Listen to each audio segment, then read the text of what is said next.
नमस्कार. तुम्ही पाहताय दैनिक राज्य लोकतंत्र.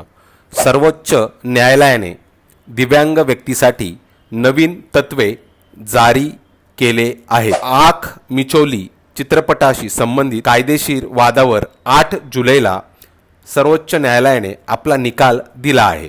चित्रपटात दाखवण्यात आलेली दृश्य आणि त्याची भाषा भेदभाव करणारी असून दिव्यांगाचा भावना दुखावल्या आहेत. या चित्रपटावर दिव्यांगाची चेष्टा केल्याचा आरोप करण्यात आला होता.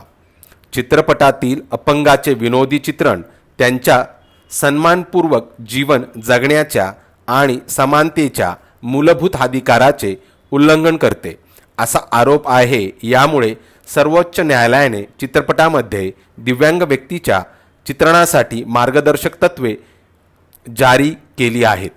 सुप्रीम कोर्टाच्या म्हणण्यानुसार अपंग व्यक्तीच्या समाजातील समस्या, उपलब्धी, योगदान आणि त्यांना येणारी आव्हाने या गोष्टी लक्षात घेतल्या पाहिजेत.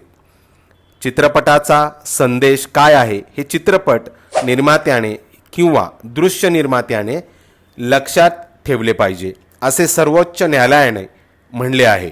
या वादावर निकाल देताना न्यायमूर्ती DY चंद्रचूड यांच्या नेतृत्वाखालील खंडपीठाने सांगितले की दिव्यांगांना व्हिज्युअल मीडियावर दाखवण्यासाठी आम्ही फ्रेमवर्क तयार करत आहोत. चित्रपटप्रमाणे संस्थेने प्रदर्शनाला परवानगी देण्यापूर्वी तज्ज्ञांची मतं घ्यावे. स्टिरियोटाइप हे प्रतिष्ठेच्या विरुद्ध आहेत आणि संहितेच्या कलम 14 अंतर्गत भेदभाव विरोधी आहेत. आता पाहूया न्यायालयाने कोणते मार्गदर्शक तत्त्वे जारी केले आहेत. शब्द संस्थात्मक भेदभाव जोपासतात.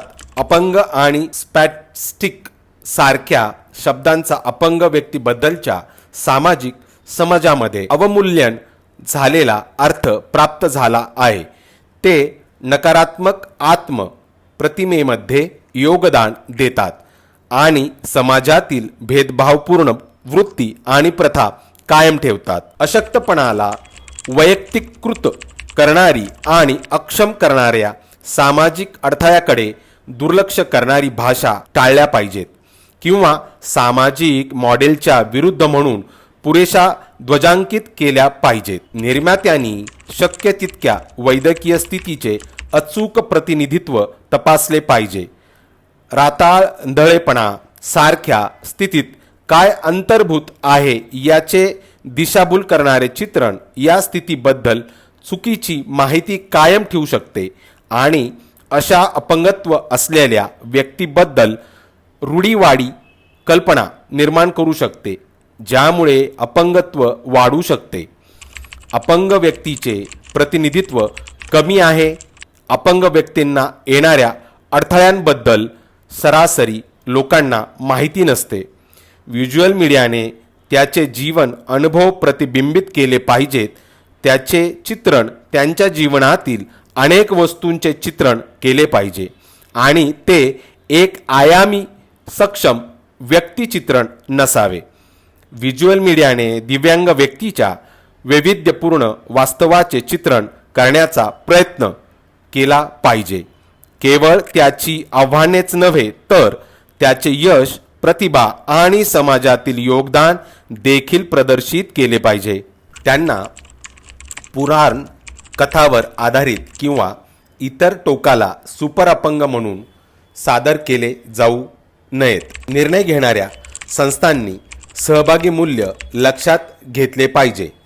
आमच्याबद्दल काहीही नाही, आमच्याशिवाय तत्त्व अपंग व्यक्तीच्या सहभागाच्या जाहिरातीवर आणि संधीच्या समानीकरणावर आधारित आहे. सिनेमॅटोग्राफ कायदा आणि नियमांतर्गत चित्रपटांचा एकंदर संदेश आणि त्याचा व्यक्तींच्या प्रतिष्ठेवर होणारा परिणाम याचे मूल्यांकन करण्यासाठी वैधानिक समित्या गठीत करणे आणि तज्ज्ञांची मते आमंत्रित करणे आवश्यक.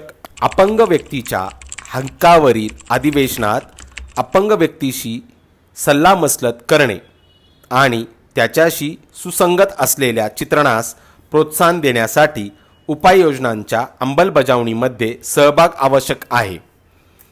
अपंगत्व वकिली गटासह सहकार्य आदरणीय आणि अचूक चित्रणावर अनमोल अंतर्दृष्टी आणि मार्गदर्शन प्रदान करू शकते, याची खात्री करून की सामग्री अपंग व्यक्तीच्या जीवनातील अनुभवाशी सरोखित आहे.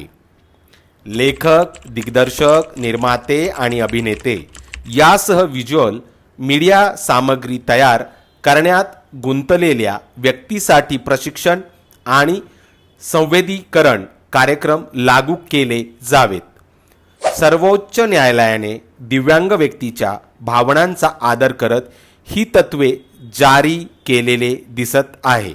त्यामुळे यानंतर चित्रपट तयार करत असताना निर्माता किंवा दिग्दर्शक याला या सर्व गोष्टींची काळजी घ्यावी लागणार आहे.